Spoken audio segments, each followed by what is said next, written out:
So how do you explain the world's, famine campaign against Israel?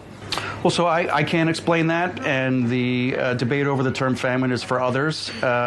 Certainly there's the hungry people, desperate hungry people in this war zone, and so we're trying to alleviate that. You know, we feed people every single day. We are one part of this.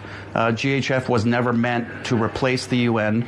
We are meant to be one piece in what is a very complex solution to one of the most complex humanitarian crises of our lifetime. But it seems also the UN is changing the conditions in order for them to fit Gaza, to show the world, look, there is famine in Gaza. So you'd have to ask the United Nations about that. Our concern with the United Nations is that they, for a while, refused to collaborate with us. They refused to deliver their aid, even though it was in Gaza. They were claiming that they weren't allowed in when that was not true. What do you think is that? You'd have to ask them.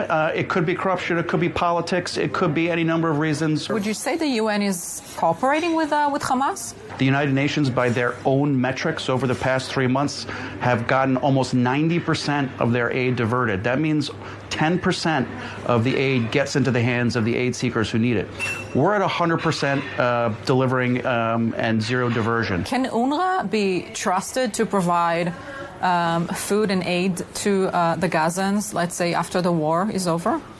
So again, that's a decision for the government of Israel. The reason we are there is the government of Israel lost faith in the legacy system, the prior system.